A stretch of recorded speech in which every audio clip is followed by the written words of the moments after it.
benar masih apa namanya masih detail ya, udah nggak pakai terlalu banyak bantuan mesin ya. Sebenarnya itu bisa jadi competitive advantage ya sebenarnya untuk produk-produk UMKM itu karena dari mulai makanan, pakaian, apapun itu produknya relatif kalau menurut saya ya pribadi itu lebih baik produknya dibandingkan dari produk yang apa namanya sudah diproduksi massal di pabrikan ya.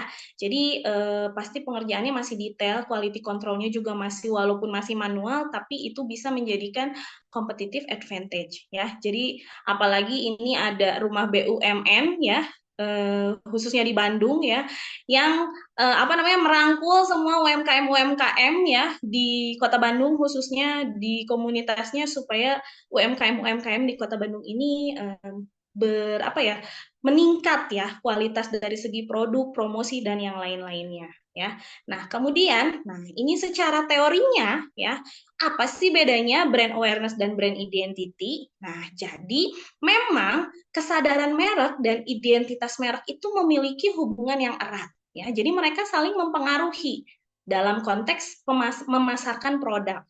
Jadi bagaimana caranya memasarkan produk yang baik, kita harus punya citra yang baik pula ya. Citra akan produk kita itu terlukis dari merek yang kita pakai ya.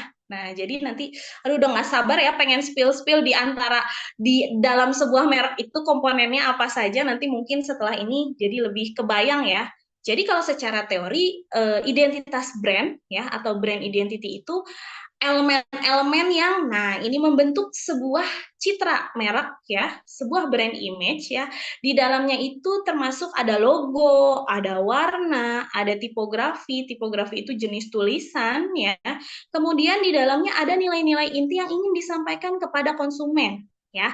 Jadi Bapak Ibu para penggiat UMKM di sini memang dalam produknya, dalam menciptakan sebuah produk, kreativitasnya atau inovasi-inovasi apa saja yang Bapak Ibu buat dan ditumpahkan kepada sebuah produk, nah pasti ada visi misinya ya, pasti ada tujuannya. Kenapa pengen jual produk makanan? Kenapa pengen jual produk fashion? Karena biasanya apa namanya dari situ ya, dari visi misinya nih ada nilai-nilai yang pengen di apa ya disampaikan kepada konsumen melalui si produknya. Nah, salah satunya perantaranya adalah branding ya. Jadi dari sebuah merek itu yang terdiri dari ada logonya, ada gambarnya, bentuk tulisan dan warna itu nyambung semua ya. Biasanya kalau produk yang target marketnya teteh-teteh ya, teteh-teteh muda, fashionable misalnya ibu bapak ada yang produksi hijab atau baju muslim ya. Nah, pasti logonya, gambarnya, warnanya deh dari warna logonya itu kan nggak mungkin pakai oranye menyala gitu ya atau pakai pink fuchsia atau hijau stabilo ya. Jadi kalau target marketnya anak remaja, anak SMA atau anak kuliahan nih kayak Teh Asri mungkin pasti pakainya warnanya yang pastel biasanya ya kebanyakannya ya. Nah, dari logo atau bentuk tulisan bahkan nuansa produknya pun seperti itu kebanyakan gitu ya yang jual kerudung-kerudung yang target marketnya masih remaja tuh kan cenderung warnanya yang kalem ya. Nah, kalau untuk ibu-ibu mungkin beda lagi ya. Kalau ibu tuh harus yang ngejreng ya, yang merah, kuning, yang statement banget deh warnanya ya, kayak pink fuchsia gitu ya. Nah, jadi sesuai dengan target market yang Bapak Ibu tuju ya biasanya ya. Nah, kemudian karena dari si identitas brand ini dia mencerminkan karakteristik serta misi perusahaan gitu. Sekarang kan kalau Bapak Ibu membuat sebuah produk atau menciptakan inovasi dari produknya kan pasti lihat ya apa namanya respon pasar nih gimana terhadap produknya selama ini ya. Apakah kalau terutama yang di bidang fashion nggak mungkin dari awal sampai akhir ngejahit baju atau modelnya itu terus kan ya. Kita lihat nih trennya tahun ini lagi boomingnya warna apa, terus nuansanya nuansa apa ya. Pernah ada yang voal-voal kerudung yang apa namanya bunga-bunga ya terus handmade, dilukis manual ya, bukan dilukis manual terus di print ya di voalnya. Nah, warnanya juga ya. Nah, itu apa mencerminkan ya karakteristik dari si brand tersebut. Karena kita nggak mau jualan, apalagi kalau kita produksi dari awal ya, kita bukan sebagai reseller gitu ya, pasti kita pengen membuat sesuatu produk yang berbeda dari produk yang sudah ada ya. Nah, kemudian ada brand awareness. Nah, brand awareness ini apa sih? Nah, brand awareness ini kesadaran akan merek. Nah, ini mengacu pada tingkat pengenalan konsumen terhadap suatu merek. Nah, jadi konsumen ini mampu tidak sih mengenali merek yang kita punya ya. Nah, jadi gampang nggak sih diingat ya? Kayak misalnya kalau lambangnya Jeko ya, walaupun nggak ada tulisannya Jeko, misalnya ya, ada poster tiba-tiba di pinggir jalan ibu bapak lagi ngelewat terus ada gambar burung merak ya kalau nggak salah Jeko tuh ya. Nah pasti tahu kan itu lambangnya Jeko ya. Jadi nggak mungkin ada brand lain atau perusahaan lain yang pakai gambar itu ya. Karena memang si logo dari merek ini atau dari brand ini kita bisa hakikan ya untuk menjaga supaya tidak ditiru oleh orang lain ya. Nah, jadi pengaruhnya brand identity terhadap brand awareness ya sangat kuat untuk menciptakan nih. Jadi identitas brand itu bisa menciptakan kesadaran akan merek lebih tinggi. Nah, jadi ketika elemen visual dan pesannya dari brand atau dari merek yang Bapak Ibu punya, nah akan disampaikan secara konsisten. Nah, konsumen jadi lebih mudah mengenali dan mengingat merek tersebut ya. Nah, gimana sih caranya supaya brand atau merek yang kita punya tuh diingat gitu ya.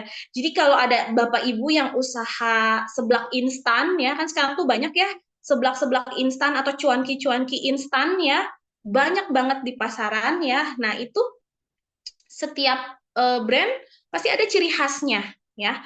Ada yang ciri khasnya dia sambal rujak, ada yang ciri khasnya sambal rica, atau ada yang ciri khasnya di dalamnya itu apa ada daun jeruk, sambal daun jeruk. Nah, itu dituangkan ke dalam bentuk si logonya biasanya. Jadi nanti kalau jualan yang produknya rasanya pedas sama jualan produk yang rasanya manis pasti akan menggunakan warna yang berbeda ya. Jadi kalau yang jualan cemilan-cemilan kayak keripik-keripik yang pedes-pedes itu, nah pasti komposisi warnanya berbeda ya dibandingkan dari dessert ya. Kalau jualan dessert ya, kalau jualan kue-kue, coklat itu kan pasti beda logonya, kelihatan dari situ ya. Kemudian selanjutnya, nah kenapa sih? Sebentar ya.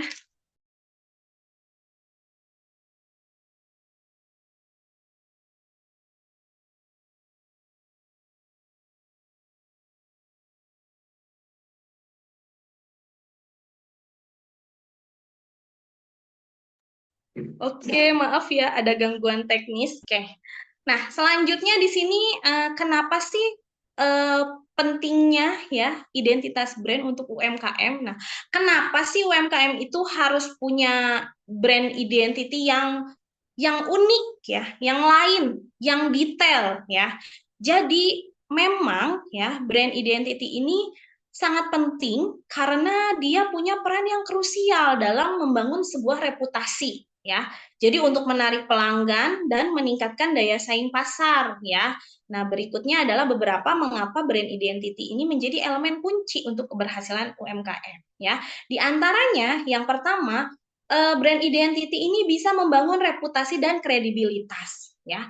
Biasanya kalau yang kita nggak tahu rasanya ya, kita baru mau pertama kali nih beli nih ya, ngeliat gambar logonya atau tulisan namanya, kalau kadang-kadang nggak menarik kita males ya, kita males untuk beli, kita males untuk coba ya. Nah, jadi kenapa sih harus si komponen-komponen itu penting ya. Jadi ya kita harus mau ngedesain ya, bikin desain ya logo dari mulai tulisan, apakah ada gambar di sini ada beberapa contoh ya apa namanya logo-logo yang bisa digunakan oleh UMKM. Ternyata setelah saya kemarin searching-searching, banyak apa namanya kreator ya, orang-orang yang pinter gambar ya, pinter ngedesain, mereka memang banyak membantu UMKM untuk membuat sebuah logo ya. Jadi kalau misalnya ibu bapak nggak bisa bikin sendiri ya, bisa pakai jasanya, jasa desainer ya. Yang penting tahu konsepnya, mau gambarnya kayak gimana, warnanya seperti apa, apakah ada gambar orangnya atau gambar produknya ya. Nah, itu bisa disesuaikan dengan produk atau visi misi yang Bapak Ibu punya untuk produknya. Jadi harapan-harapan akan produknya supaya bisa diterima di konsumen, supaya konsumen nggak beralih ke produk lain, nah itu bisa dituangkan ke dalam bentuk logo brand tersebut ya. Nah yang kedua adalah diferensiasi pasar. Nah ini yang bisa membedakan produk di antara kompetitor yang lainnya. Kan banyak ya yang jualan empek-empek banyak, yang jualan dimsum banyak, yang jual jus banyak, tapi yang membedakan dari logonya, dari namanya, nama mereknya, dari brandnya ya. Biasanya kalau produknya enak, nah dia pasti si konsumen tuh pasti inget nih, oh ini saya kalau mau beli jus nih, saya mau belinya si produk ini aja. Sekarang kan banyak ya Bapak Ibu mungkin sudah melakukannya. Untuk produk makanan atau minuman sudah menjual produknya melalui online delivery ya. Jadi bermitra dengan GoFood, dengan GrabFood ya, dengan Shopee Food ya supaya bisa terjangkau oleh para konsumennya ya. Nah, biasanya kan suka ada logonya ya.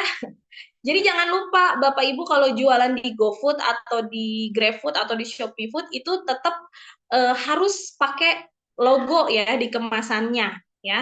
Jadi untuk menandakan kalau misalnya ini produk kita nih. Jadi kalau misalnya konsumen merasa wah ini produknya enak, nah jadi dia nggak akan lupa ya, dia ingat logonya apa, nama tokonya apa. Nah, makanya kalau bikin merek ya dari logo, dari nama brandnya itu kalau bisa jangan terlalu susah untuk diucapkan ya. Jadi kalau bisa yang gampang ya. Nah, warnanya biasanya kalau kalau yang jualan makanan itu pasti selalu ada komposisi warna merah ya. Karena memang warna merah itu membuat menstimulus orang-orang untuk merasa lapar ya.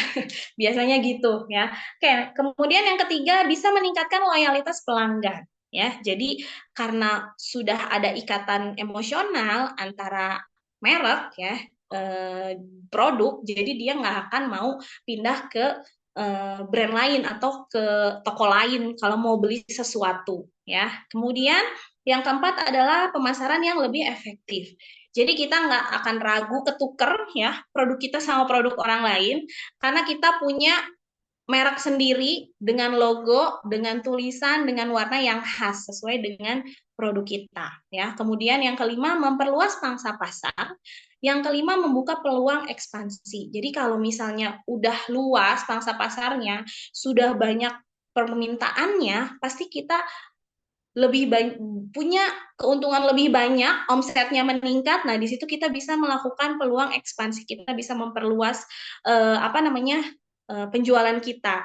Biasanya kalau itu booth pop up booth yang kecil-kecil ya, misalnya jualan depan SD, depan sekolah atau di mana. Nah, jadi awalnya satu sudah banyak yang beli ya. Biasanya kan kalau yang jualan makanan atau minuman di daerah sekolah tuh yang paling penting logonya menarik ya buat anak-anak SD gitu ya. Jadi anak-anak SD tuh ternyata tidak hanya melihat dari produknya aja, misalnya mau beli teh manis gitu ya. Teh manis tuh kan banyak ya, sekarang banyak banget yang jualan teh Solo ya. Es teh manis teh Solo yang 2000-an ada, yang 1000-an ada gitu ya.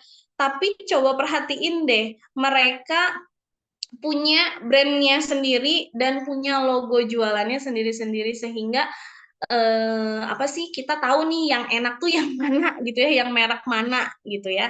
Nah, kemudian jadi secara keseluruhan brand identity atau identitas brand itu bukan hanya sekedar elemen visual saja ya, tapi dia juga merupakan fondasi salah satu untuk melakukan strategi bisnis di UMKM ya. Nah, itu bisa menentukan keberhasilan dalam jangka panjang. Nah, jadi penting banget nih buat Bapak Ibu semua pelaku UMKM ya, penggiat UMKM untuk investasi nih, investasi ya, sedikit waktu atau sumber daya ya untuk membangun sebuah brand identitas yang efektif. Jadi nggak apa-apa deh, modal dulu deh sedikit di awal ya buat ngedesain. Kalau misalnya nggak bisa desain ya, minta tolong sama desainer bikinin logo yang menarik, yang sesuai dengan produknya supaya beda, bisa membedakan produknya dari kompetitor ya.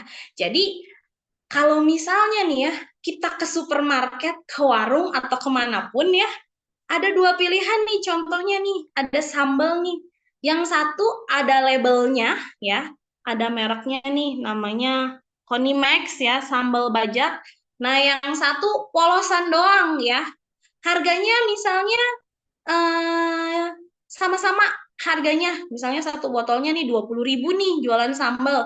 Sama dikemasnya dalam botol kaca, ditutupnya pakai apa sih? Dari aluminium ya. Jadi aman. Kira-kira bakalan lebih milih yang mana? Pasti orang-orang akan lebih memilih yang sebelah sebelah mana ya? Kalau di layar saya sebelah kanan ya, yang ada mereknya, yang ada tulisannya ya. Nah, jadi itu betapa pentingnya itu ya. Kadang juga kita kalau misalnya nih ya ibu-ibu biasanya yang sering ya ke supermarket nih, ibu-ibu beli apa namanya? Beli produk apa ya contohnya? Beli gula gitu ya. Beli gula. Gula itu kan banyak ya mereknya yang dipasarkan di supermarket ya. Ada Gulaku, ada Rose Brand. Kalau belinya di Gria misalnya ya, di Yomart ya. Ada juga dia Yoa ya, dia ngeluarin brand sendiri ya, si Jogja itu ya. Nah, akan lebih milih yang mana? Nah, ada orang yang saya mah yang penting gula manis gitu ya. Dia pasti akan pilih harga yang lebih murah ya. Tapi tidak sedikit juga orang yang memang memilih produk itu berdasarkan dari mereknya ya. Karena kenapa? Dari merek itu kita mendapatkan kepercayaan konsumen dari konsumen ya. Jadi saya lebih milih mereknya Gulaku gitu karena udah terjamin prosesnya bahan bakunya ini bagus ya. Jadi banyak juga konsumen yang seperti itu. Tidak hanya melihat dari harga mana ya yang lebih murah, tapi kalau ditawarkan satu buah produk harganya sama, tampilannya hampir sama, yang satu nggak pakai merek, yang satu ada merek, ada labelnya, di dalamnya dituliskan apa namanya takarannya ada berapa, ingredientsnya apa, apalagi kalau udah ada logo halalnya ya. Nah, pasti orang-orang akan lebih memilih yang ada labelnya dibandingkan yang tidak ada. Karena kita nggak tahu ya dari label ini udah kadaluarsa atau belum ya. Nah, jadi begitu pentingnya sebuah identitas brand ya. Makanya tadi sebelumnya nggak apa-apa untuk jangka panjang sebagai salah satu penerapan strateginya nih di bisnisnya supaya bisa lebih maju, tidak apa-apa untuk menginvestasikan sedikit waktu. Dalam arti kata kan waktu kita harus mikir ya, nih kalau yang belum punya logo harus bikin logonya apa ya, atau enggak pengen memperbaharui nih sebelumnya udah punya tapi pengen lebih menarik lagi kan itu harus mikir ya. Kemudian mungkin sumber daya ya, mungkin harus bayar desainer atau syukur-syukur bisa ya. Karena sekarang bikin logo mah gampang ya, sendiri juga bisa dilakukan. Nah, jadi elemen-elemennya sekali lagi adalah brand identity itu ada logonya, di situ terciptalah sebuah sikap ya, nanti akan mempengaruhi sikap konsumen ya. Nanti ada bahasanya dari logo itu kan ada apa namanya? Ada sesuatu yang disampaikan ya. Nah, kemudian ada visinya, ada misinya sesuai dengan budaya. Kalau di Bandung mungkin khasnya apa ya? Seblak kali ya, keripik seblak, keripik singkong ya. Kalau di Padang itu khasnya yang keripik Padang ya. Keripik Padang, keripik singkong yang pedas itu ya. Nah, rata-rata kan logonya tuh namanya itu kadang-kadang suka ada bentuk rumah gadangnya itu ya, yang lancip-lancip gitu atapnya ya. Nah, itu salah satu identitas dari budaya daerah asal tempat produksi kita ya. Kemudian ada desain, ada komunikasi ya. Nah, di sini beberapa elemen ya yang harus ada wajib dalam identitas brand. Yang pertama adalah logo.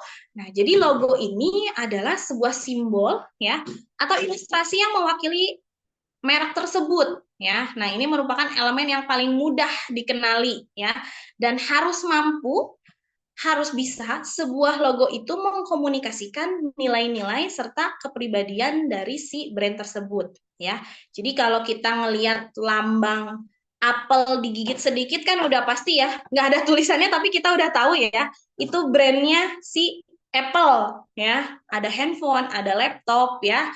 Kemudian kalau untuk sepatu nih contohnya yang checklist ya, udah nggak usah ada tulisan kita udah tahu ya itu pasti produknya naik ya. Nah, jadi untuk logo itu tidak selamanya harus menggunakan gambar ya, tapi berbentuk tulisan, tidak ada gambar pun itu tidak apa-apa ya. Kayak Google ya. Google tulisan nggak ada logo khusus ya. Cuman memang dia konsisten warnanya ya. Saat kita pakai Google Chrome ya, atau pakai Gmail, atau pakai G Drive, atau pakai Google Meet, itu pasti warnanya antara hijau, merah, kuning, dan biru. Ya. Nah, kemudian yang kedua adalah nama merek itu sendiri ya. Jadi harus punya nama brand. Nah, nama brand itu harus estetik ya kalau zaman sekarang tuh ya. Jadi harus gampang diingat, harus mudah untuk diucapkan. Jadi jangan pakai kalau misalnya produk UMKM itu kan kebanyakan produk-produk yang apa namanya dari daerah punya khas dari masing-masing daerah ya, ada kekhasan daerah ya. Jadi kalau jualan seblak janganlah dikasih nama brandnya itu pakai bahasa Prancis ya, misalnya kerupuk bahasa Prancisnya apa gitu ya. Aduh, udah spellingnya juga kan udah susah ya, udah beda ya. Nah, jadi gimana caranya kita bikin namanya ya, nama brandnya itu adalah dari kata atau frase ya yang mudah untuk diingat tapi bisa mewakili untuk apa namanya mengidentifikasi kalau ini teh produk kita gitu ya. Nah, jadi nama ini harus unik, mudah diingat, jadi bisa beda dari pesaing yang lain.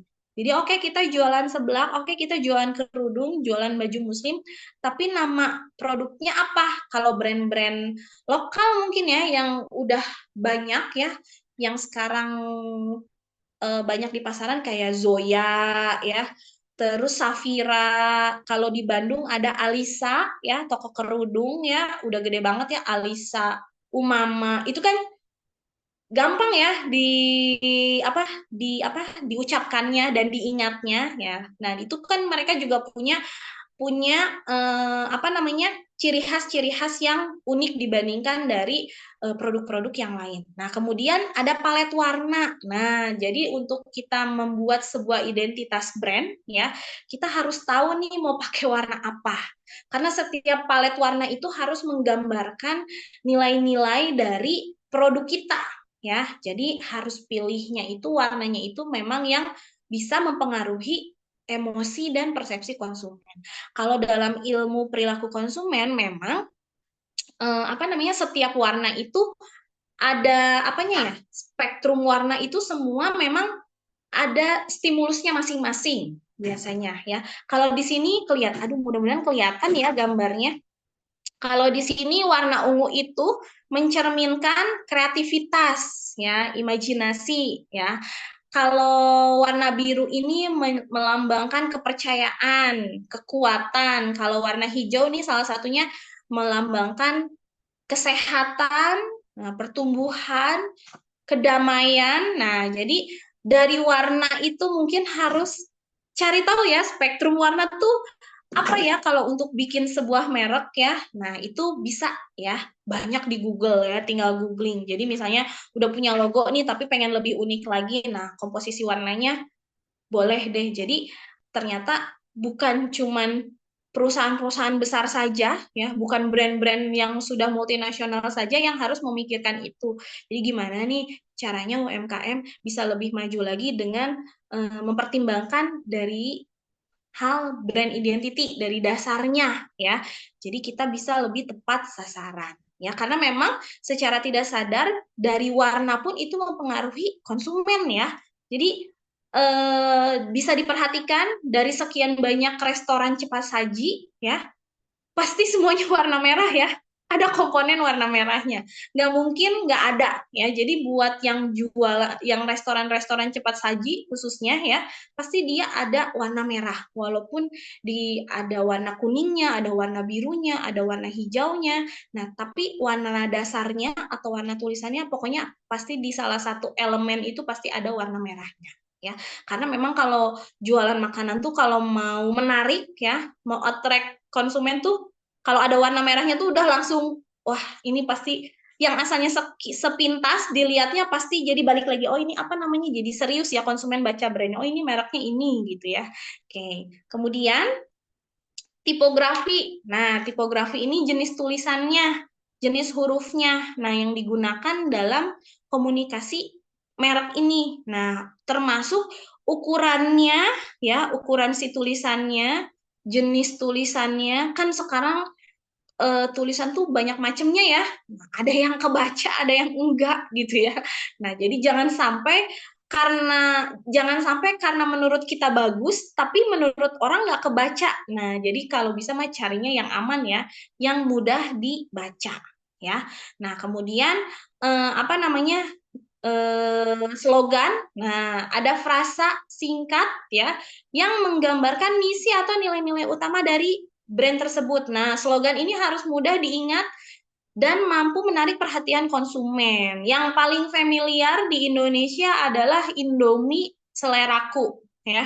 Jadi udah no debat. Ada kalau dulu eh, masih nonton TV, masih ada iklan Indomie ya, pasti inget lagunya ya, terngiang-ngiang ya, lagu Indomie itu tidak hanya seleraku. Mau Indomie varian apapun, pasti ada si jinglenya itu seperti itu ya. Kemudian es Walls ya, yang dulu ya, nggak tahu nih bapak ibunya segenerasi sama saya nggak ya.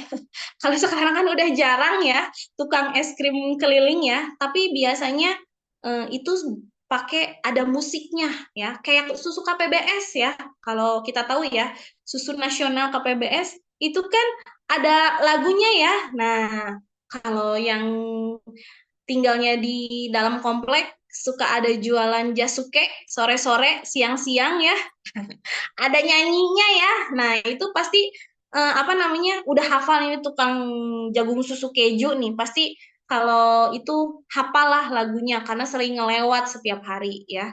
Nah, kayak misalnya contohnya McD nih, I'm loving it, terus Kopiko, nah gantinya ngopi. Nah, ini adalah salah satu slogan yang memang apa namanya digunakan ya pada brand-brand supaya bisa lebih kuat lagi identitasnya ya, sehingga kalau ngomongin seleraku pasti ingetnya Indomie, kalau kita ngomong apapun minumannya pasti apapun makanannya pasti minumnya teh botol sostro. Nah, jadi itulah salah satu slogan untuk memperkuat dari si identitas brand tersebut ya. Kemudian selanjutnya ada desain visual. Nah, ini mencangkup semua elemen desain ya yang digunakan dalam materi pemasaran seperti gambar, ilustrasi, dan tata letak. Jadi selain ada nama brandnya dengan berbagai macam jenis tulisan, ada pun gambar ya atau ilustrasi yang memang didesain khusus untuk apa ya,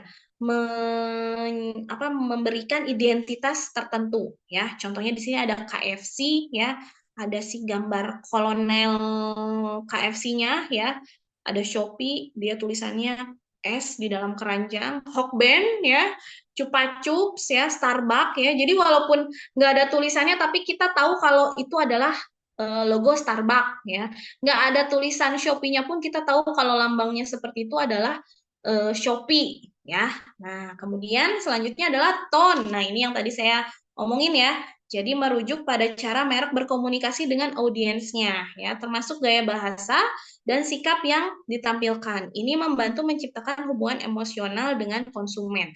Jadi, kalau sekarang di era digital ini sudah tidak asing ya kalau misalnya UMKM ini punya sosial medianya khusus, minimal Instagram ya atau TikTok ya. Nah, biasanya kan suka banyak nih ya konten-konten bikin dari mulai cara pembuatan, pas packaging, atau enggak pas dia menyajikan, kan udah banyak banget ya sekarang berseliweran ya di media sosial ya. Nah, itu kan suka banyak yang nonton terus nanti dia naik viewernya bisa jadi FYP ya. Nah, biasanya punya tone of voice yang khusus, jadi punya suara yang apa namanya? Yang khas, punya ciri khas. Ada juga banyak juga yang pakai ini ya, pakai aplikasi ya, aplikasi baca ya yang suaranya sama semua, tapi mungkin dari gaya bahasanya itu berbeda. Setiap brand atau setiap toko itu punya gayanya yang berbeda ya. Nah, kemudian ada citra visual.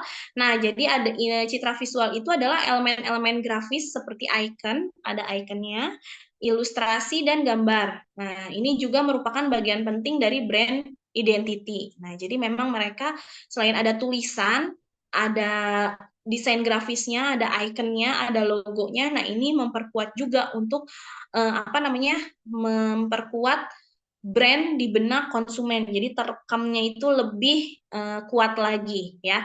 Kemudian ada customer experience ya. Jadi ada pengalaman konsumen. Jadi setiap interaksi pelanggan dengan sebuah brand, baik itu melalui layanan pelanggan atau pengalaman pembelian, merupakan bagian dari brand identity. Jadi kalau misalnya kita kirim barang terus ternyata barangnya cacat, bisa ditukar atau diganti atau gimana caranya, misalnya ternyata nomornya nggak cocok, nah itu merupakan customer experience. Itu juga adalah elemen yang penting dari brand identity. Jadi dari situ kalau misalnya kita bisa memberikan pelayanan langsung maupun tidak langsung kepada konsumen dan itu bisa membuat konsumen senang, nah udah pasti konsumen langsung terpatri deh di benak mereka kalau misalnya brand yang kita punya, merek yang kita punya ini bagus ya, jadi nggak akan pindah ke brand lain ya. Nah, jadi harus butuh konsistensi dalam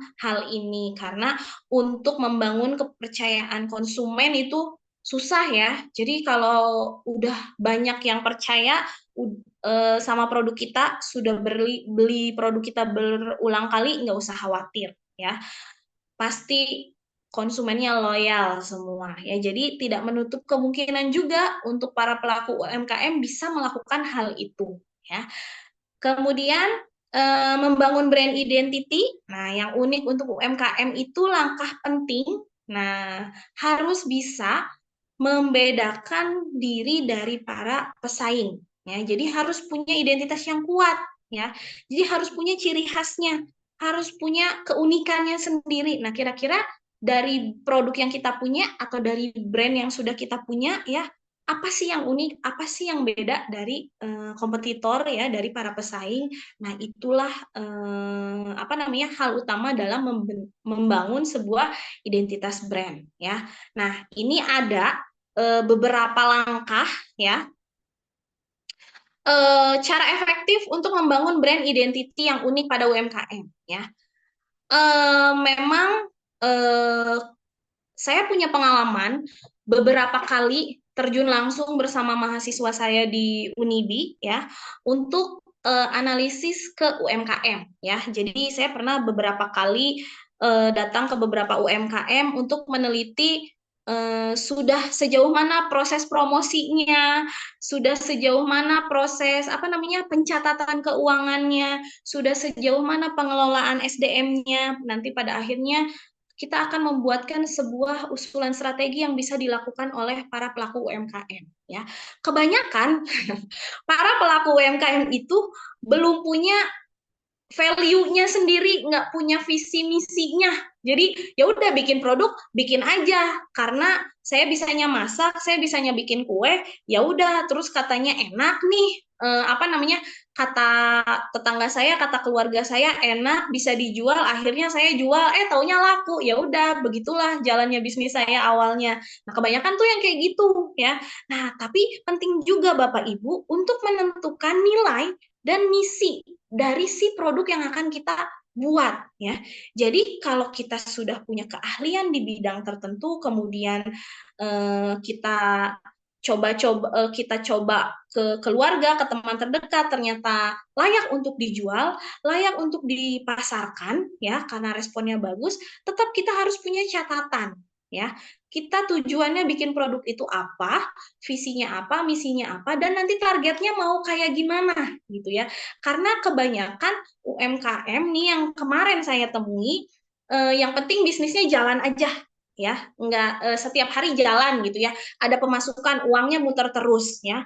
Tapi sebetulnya jangan sampai di situ saja, ya. Jadi harus ada keinginan kalau bisnis kita harus berkembang, ya, harus bisa lebih memperluas pasar lagi, ya. Nah, jadi bagaimana itu bisa terjadi? Ya, kita harus punya catatan, ya. Jadi kita harus catat apa visi misi kita. Nanti dari situ kita bisa menuangkan ide, ya, atau inovasi-inovasi, ya, dari kita mengamati pasar, ya. Jadi nanti bisa tahu, ya, dari situ yang kita miliki itu apa sih. Nah, nilai yang kita punya, nilai produk, ya, value dari produk kita apa, keunikannya apa, misinya apa. Nah, itu harus ada dicatat, ya. Jadi palingnya punya tujuan utamanya menciptakan produk itu tuh untuk apa sih? Nanti ke depannya supaya bisa seperti apa sih? Nah, itu banyak UMKM yang tidak punya catatan itu. Jadi baru-baru mikir pada saat ditanya, ya. Jadi visi misi itu tidak hanya berlaku untuk perusahaan yang besar atau brand yang besar, ya, tapi para pelaku UMKM juga harus punya. Supaya apa? Supaya bisnisnya bisa lebih berkembang lagi. Yang paling utama itu kan yang penting cuan, ya, Ibu Bapak, ya. Nah, gimana caranya supaya dapat cuannya lebih banyak lagi? Berarti harus melebarkan pangsa pasarnya. Jadi asalnya jualan cuman di daerah Sukajadi aja. Nah, gimana nih caranya orang di Riung Bandung, ya, di daerah Bandung Timur bisa cobain produk kita gitu, karena memang produknya bagus nih, layak nih, keren banget nih. Nah, itu contohnya. Jadi selain punya visi misi dari si produk itu tersendiri, brandnya juga harus ada, ya, dicurahkan dalam brand, ya, dalam sebuah merek tersebut. Nah, kemudian kita bisa ciptakan identitas visual yang menarik, ya. Jadi ya harus menarik, ya. Jadi kalau tulisan yang nggak kebaca, susah dibaca, nah, nggak jadi deh, bisa jadi nggak jadi dibeli, ya. Terus kalau logonya nggak menarik, ya, logonya apa namanya, nggak jelas gitu ya, ini teh orang atau binatang atau tumbuhan gitu ya. Nah, itu juga nggak bagus, ya. Nah, jadi harus bisa menciptakan identitas secara visual yang menarik. Nah, kemudian yang ketiga, pilihlah nama brand yang tepat, ya. Jadi harus dicek-cek lagi nih, apakah namanya gampang disebutin, ya, mudah untuk diucapkan atau untuk diingat. Nah, ini harus tepat, ya. Jadi kalau misalnya susah disebutin, agak repot juga, ya. Jadi orang jadi nggak ingat. Jadi kadang-kadang, aduh, apa ya mereknya, pokoknya mah yang gambarnya ini, gitu kan. Kadang-kadang suka gitu, ya, terutama ibu-ibu nih yang target marketnya ibu-ibu. Jadi gimana caranya harus mudah dibaca, ya. Kemudian yang keempat, harus buat slogan yang menarik, ya. Harus buat slogan yang menarik. Nah, jadi misalnya kalau jualan seblak, sehah gitu kan, ya, slogannya punya slogan. Atau enggak apa ya, baju, misalnya bajunya terbuat dari sutra misalnya, ya, bahan lembut. Kayak ini kalau restoran tuh kayak The Kos, ya, kualitas bintang 5, harga kaki 5. Nah, contohnya kayak gitu slogan, ya, bisa. Kemudian selanjutnya adalah fokus pada pengalaman pelanggan. Jadi kita jangan segan untuk tanya minta feedback dari pelanggan. Jadi jangan segan. Jadi kalau ada yang habis beli, bisa kita minta reviewnya gimana, produknya, apa yang kurang, apa yang perlu ditambahkan, gitu. Kemudian manfaatkanlah kehadiran online. Jadi memang saat ini udah bukan hal aneh lagi untuk mempromosikan atau bahkan menjual produk kita melalui media online, ya. Jadi bisa kita buat website sendiri, atau bikin sosial media atau kita bergabung ke marketplace ya, bikin akun. Kayaknya mah nggak mungkin ya UMKM nggak punya akun di marketplace, jualan di marketplace. Nah, bisa di Shopee, di Tokopedia ya, dimanapun bisa ya. Kemudian libatkan komunitas. Nah, ini kan Rumah BUMN Bandung juga ini salah satunya kan komunitas ya. Nah, jadi biar saling tahu nih tuker-tukeran nanti kalau Bapak Ibu ketemu secara live mungkin ya di Rumah BUMN ikut pelatihan nanti bisa sharing. Ini saya punya produk seperti ini, mereknya ini. Jadi kita bisa ngelihat juga nih, oh ini orang jualan apa namanya? Jualan makanan mereknya ini, logonya ini bagus juga ya gitu. Bisa dijadikan inspirasi ya. Bisa juga ke komunitas-komunitas yang memang aktif menggunakan produk yang kita produksi ya. Misalnya kalau kita bikin baju muslim atau kerudung, kita aktif promo di komunitas muslim hijabers gitu kan ya. Kalau ada event-event pengajian atau kajian apapun itu misalnya kita bisa masuk nggak gitu ya buat promosiin brand kita. Nah, yang ke-8 yang terakhir adalah tampilkan proses produksi ya. Jadi kan yang tadi saya udah bilang ya, jadi banyak tuh sekarang bikin reels ya di Instagram ya atau di TikTok ya, bikin video gimana nih proses pembuatan donat misalnya ya, atau enggak proses ngasih topping donat atau bikin puding kan sekarang tuh banyak ya, apa namanya, eh, video-video yang menampilkan proses pembuatan si produk tersebut. Nah, itu bisa meningkatkan brand identitas kita. Ya, oh, ya udah tahu nih berarti si produk ini tuh dibangunnya di apa namanya diproduksinya bagus nih, bersih, dapurnya higienis misalnya ya. Jadi percaya deh aman produknya gitu ya. Nah, jadi dengan mengikuti beberapa langkah yang tadi sudah saya jelaskan ya, mudah-mudahan UMKM bisa membangun brand identitas yang unik dan kuat ya, sehingga bisa meningkatkan daya saing di pasar serta menarik lebih banyak lagi pelanggan. Jadi banyak banget ya para pelaku UMKM di Kota Bandung khususnya ya. Memang produknya banyak yang memiliki produk yang sama dengan brand yang berbeda, tapi kalau yang sudah saya coba dan saya lihat sendiri tuh memang punya keunikannya masing-masing. Nah, jadi bagaimana caranya supaya kita bisa menonjolkan keunikan kita lewat brand identity ya, identitas brand. Oke, Teh Asri, mungkin sekian saja ya sharing-sharingnya dari saya. Kemudian akan ada apa nih? Akan ada tanya jawab ya katanya ya. Saya Iya, kembali Ibu, ke belajar betul. langsung saja ya. Baik, terima kasih kepada Ibu Rati atas pemaparan materinya yang sangat menarik untuk kita semua. Kita akan lanjutkan ke sesi tanya jawab.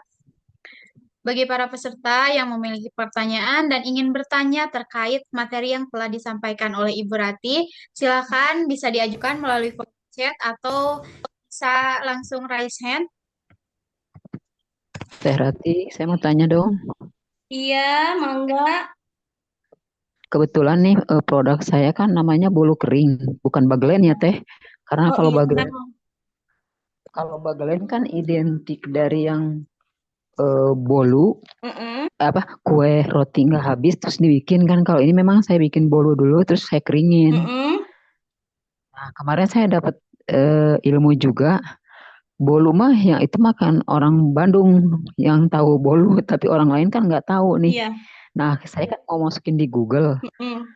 Kata-kata apa yang menggantikan kata-kata bolu itu teh itu jadi agak pusing tuh karena kalau bolu kan orang Sunda mah pada tahu ah bolu, orang lain mah belum tentu tahu itu teh bolu katanya gitu. Oh gitu. Itu Oke. teh. Ini sama sama ibu siapa kalau boleh saya tahu? Saya Ibu Rosma, produk Ibu saya Rosma. bolu kering cemilan kie saya. Oh, mereknya apa Bu? Bolu apa? Bolu kering?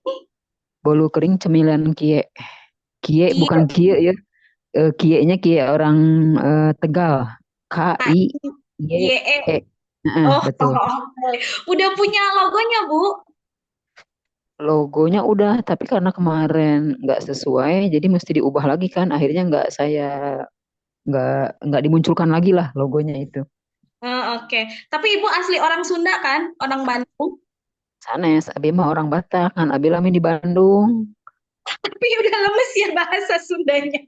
Adalah Oke. udah tiusua 2 tahun tapi di Bandung gitu. Oh gitu. Nah, makanya kemarin kalau pakai kata bolu, iya orang sudah hungkul yang tahu, yang orang lain mah nggak tahu nah itu bolu teh, katanya gitu Ya. teh.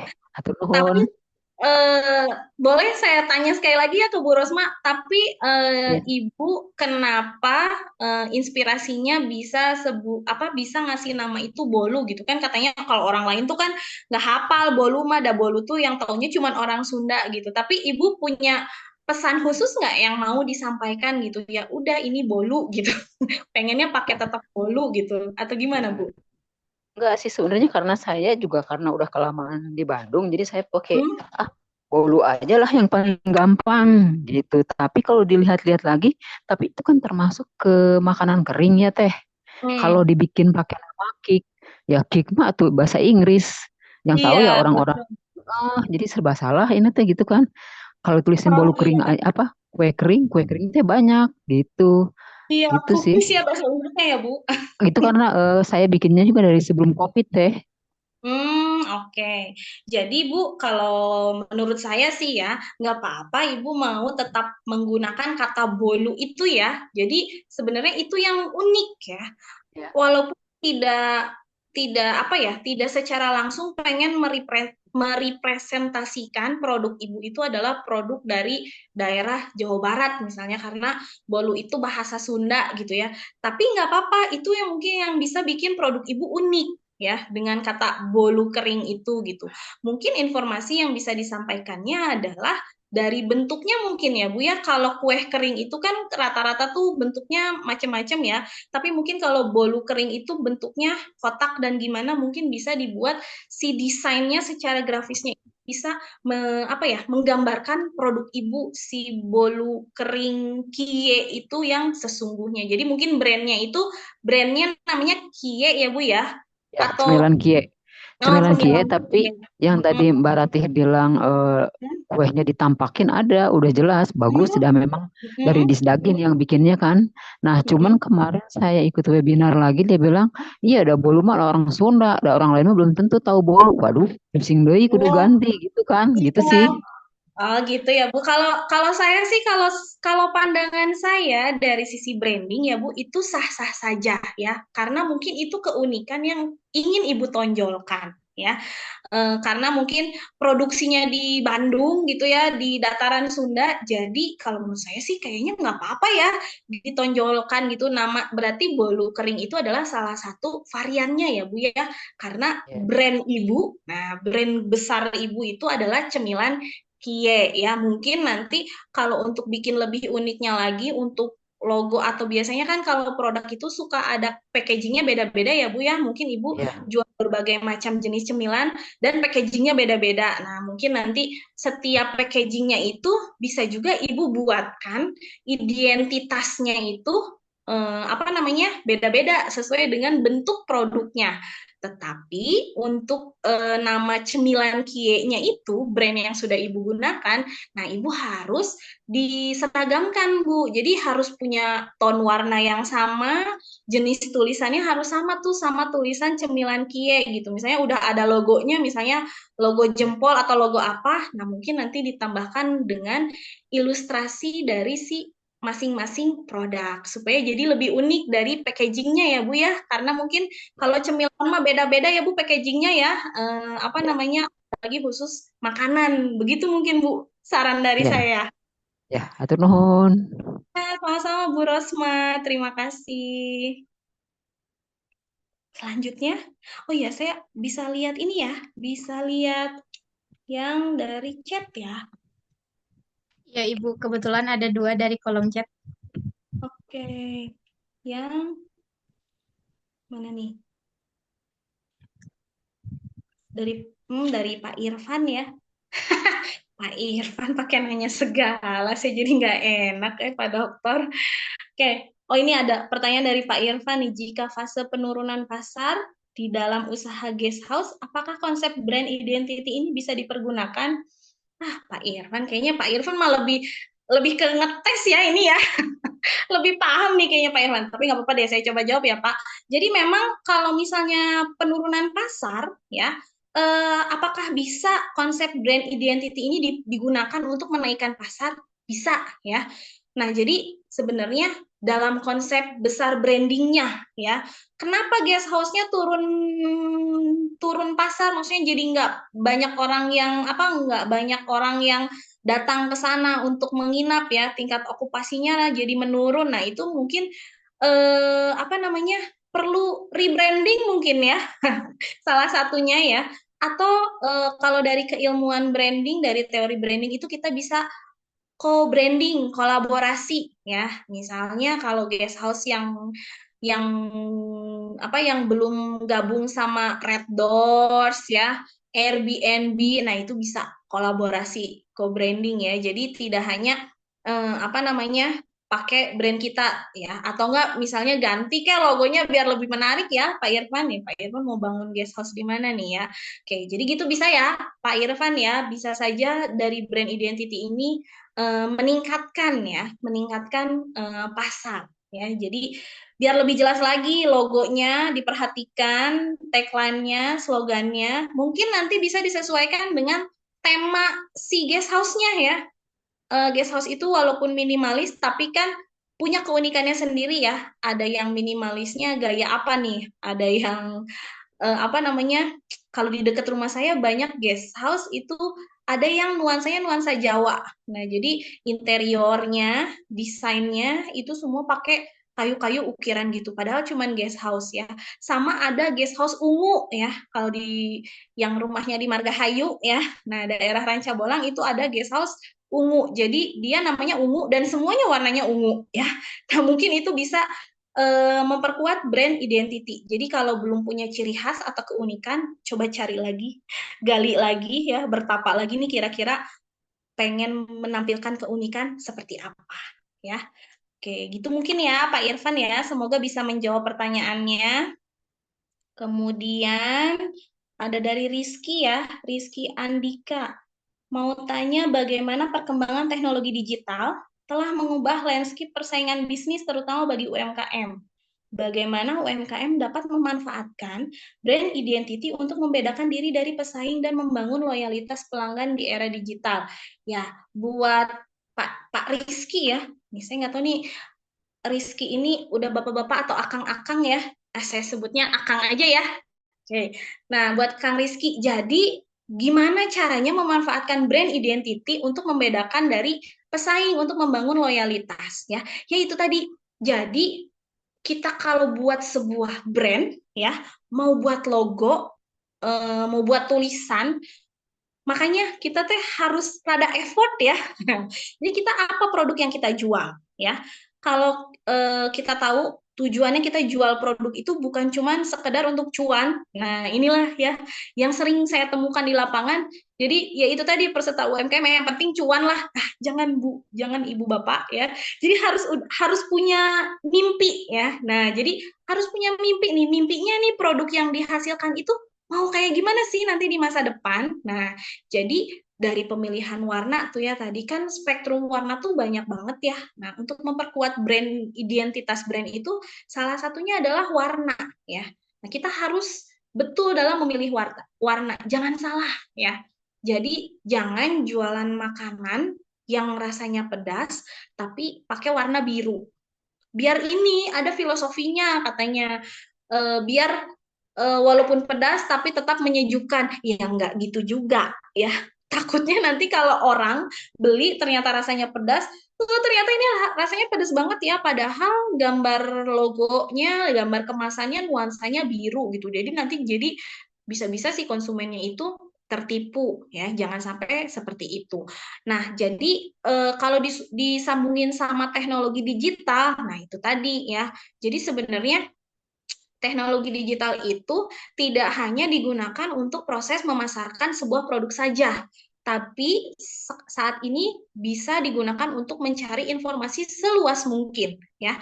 Jadi nanti kita bisa cari-cari, searching-searching, googling-googling ya, filosofi-filosofi dari perusahaan-perusahaan besar itu ya, makna dari lambang atau logo ya dari brandnya itu apa sih? Nah, mungkin kita bisa adaptasi dari situ. Saya punya contoh kasus Jadi dulu om saya tuh punya usaha roti ya. Nah, dulu tuh namanya apa ya?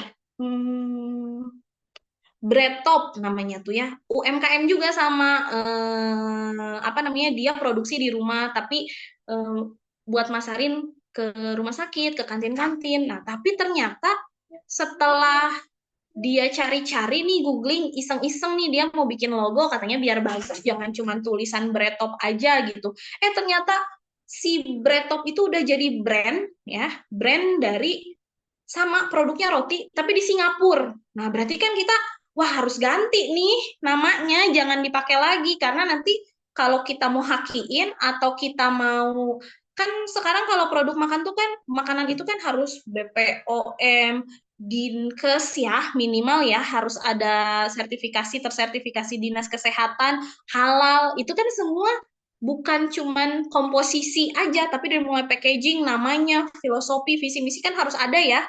Nah, itu ternyata, wah udah ada nih di Singapura ternyata. Di Singapurnya juga sih nggak segede Mako ya, atau Bread Talk yang kemarin rebranding jadi Mako ya. Ya, tapi kalau ada yang namanya yang sama kan, jangan sampai nanti kita digugat ya. Agak serem juga ya. Nah, makanya di era digital ini, nah gimana caranya supaya nanti pun kalau kita punya brand, ya kita punya merek sendiri, punya logo sendiri, jangan sampai nanti ditiru sama orang. Jadi kalau ibu bapak sudah punya brand, sudah punya logo, patenin aja ya, ke haki ya, merek dagang ya, biar aman ya. Jadi kemungkinan untuk ditiru nanti sama pesaing tidak ada ya. Jadi itu tidak akan terjadi ya. Nggak mahal ya kayaknya yang ngehakiin brand ya. Cuman mungkin nah saya nggak tahu ya. Nanti deh ya, coba saya cari tahu ya. Atau mungkin nanti Rumah BUMN Bandung ya bisa bantu bagaimana caranya menghakikan merek dagang ya. Syaratnya apa saja ya. Oke, itu ada banyak ya. Kemarin terus ada juga rebranding ya dari apa Breto ke Mako ya. Nah, itu mah gimana perusahaannya ya. Terus kemarin juga ada proses apa ya yang geprek bensu itu ya. Nah, sempet apa namanya? Sempet rame ya tahun-tahun kemarin ya kalau nggak salah sebelum pandemi itu ada sengketa brand juga ya. Nama apa sih merek dagangnya ya. Nah, itu jangan sampai nanti seperti itu ya. Nah, jadi intinya brand identity ini kalau kita punya keunikan, kalau kita punya sesuatu yang beda, yang lain dari yang lain, dan bisa memberikan customer experience atau pengalaman kepada konsumen, itu yakin deh ya, pasti bisa menciptakan loyal customer. Jadi pelanggannya pasti setia. Jadi brand identity itu tidak hanya dari logo, tapi bukan hanya dari logo, warna atau apapun itu, tapi salah satunya adalah dari si customer experience. Jadi dari pengalaman konsumen, gimana caranya brand itu bisa meninggalkan apa namanya perasaan yang menyenangkan. Karena memang salah satu apa namanya branding itu fungsinya adalah untuk menciptakan emosional di hati konsumennya ya. Mungkin gitu ya Kang Rizky, mudah-mudahan bisa menjawab. Ada lagi Teh Asri atau udah nggak ada?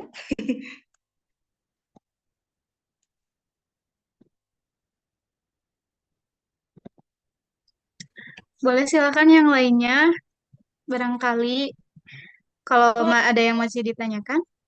oh, ini dari Bu Rosma ya, saya ngeliat di chat Haki gratis ada tahun depan, tapi kurasi kalau mau bayar reguler harus 500.000 dan 2,8. Nah, iya ya. Nih, terima kasih Bu Rosma informasinya ya, udah sharing sama Bapak Ibu di sini. Jadi biar aman lah ya, karena memang seperti itu ya. Jadi takutnya takutnya nanti dipakai apalagi sama kompetitor, apalagi produknya sama, wah gawat. Karena sekarang tuh banyak yang seperti itu ya. Nah, misalnya banyak yang udah punya, yang biasanya yang menangnya itu adalah orang-orang atau pengusaha yang memang punya modal yang lebih besar daripada kita. Ya, kalau kita kan UMKM kan meniti pelan-pelan ya gitu. Biasanya kalah saing lah sama pengusaha yang sudah punya modalnya lebih besar untuk ya. Jadi jangan sampai si apa identitas merek dagang kita ya sama orang. Makanya harus searching-searching lah ya. Kayak gitu. Ada lagi? Udah, nggak ada ya? Oh, masih ada nih. Oh, ini. Alzibran. Bagaimana caranya untuk mengatasi perang harga dengan kompetitor yang menurunkan harga secara drastis sehingga merusak harga pasar di dalam usaha yang sedang kita jalani? Tentunya di era digital. Oke. Mungkin ini nggak ada hubungannya sama branding, tapi pertanyaan Kang Alzibran saya coba jawab ya. Nggak apa-apa ya, Teh Asri ya. Nah, saya coba jawab. Bapak Ibu. Apa namanya? Gimana nih mengatasi perang harga? Jadi memang banyak seperti itu ya. Tapi biasanya kalau perang harga itu ada alasannya. Kenapa ya saling menjatuhkan harga? Yang biasanya yang yang paling banyak terjadi itu fenomenanya adalah produk yang serupanya itu sudah banyak ya. Jadi kalau kita punya produk ya, banyak brand-brand lain. Nah, biasanya itu bersaing ya. Pamurah-murah harganya ya. Contohnya kayak skincare ya. Sekarang yang lagi booming kasus skincare. Banyak ya produk-produk lokal ya. Harganya pamurah-murah tapi ternyata tidak sesuai dengan apa namanya komposisinya. Nah, jadi tapi sebetulnya ya kalau dilihat dari sisi konsumen ya, konsumen di Indonesia tuh semuanya pinter loh ya. Jadi memang mereka tuh sudah tahu ya, ada harga, ada kualitas ya. Jadi buat orang yang betul-betul akan menggunakan produk kita dalam jangka yang panjang, dia tidak akan memilih harga yang lebih murah ya. Dia pasti pilih harga yang sesuai dengan kualitas produk yang ditawarkan. Jadi biasanya kalau yang apa namanya perang harga pamurah-murah ngancurin pasar apa segala macam itu biasanya sudah terlalu banyak produk sejenis di pasaran ya sehingga dia berlomba-lombanya itu nurunin harga, murah-murahin harga. Nah, harusnya kita para pelaku UMKM jangan melakukan hal itu, tapi kita apa yang harus kita lakukan? Meningkatkan inovasi dalam produk kita. Nah, jadi gimana caranya supaya produk kita itu tetap unik gitu, beda dari yang lain gitu. Walaupun harganya lebih mahal sedikit ataupun walaupun harganya murah, tapi produk kita beda dengan produk sejenis yang lain. Nah, contohnya bisa begitu ya, Kang Alzibran. Semoga bisa menjawab ya.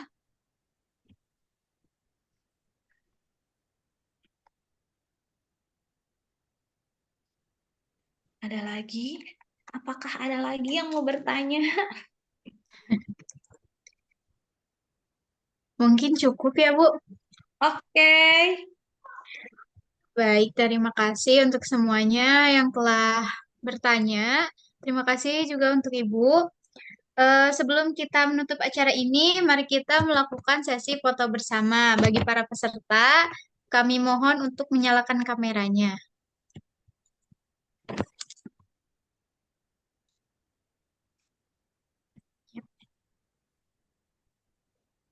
Ini kita ada dua layar. Ya, layar pertama dulu ya. 3, 2, 1.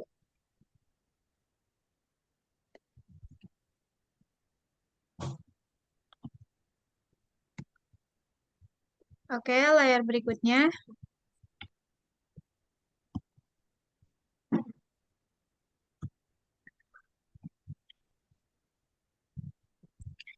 3, 2, 1.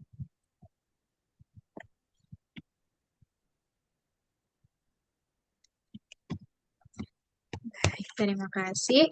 Alhamdulillah kita telah sampai di penghujung acara. Terima kasih kepada Ibu Rati atas pemaparan materinya dan penyampaian ilmu dan wawasan yang sangat bermanfaat bagi kita semua, serta kepada seluruh peserta yang telah berpartisipasi. Semoga materi yang disampaikan dapat bermanfaat dan memberikan wawasan baru dalam mengembangkan brand identity bagi usaha kita semua. Akhir kata, saya Asnur Aini pamit undur diri. Sampai jumpa di acara berikutnya. Wassalamualaikum warahmatullahi wabarakatuh. Waalaikumsalam. Terima kasih semuanya Bapak Ibu. Teh Astri, terima kasih. Sama-sama Ibu. Saya izin live ya.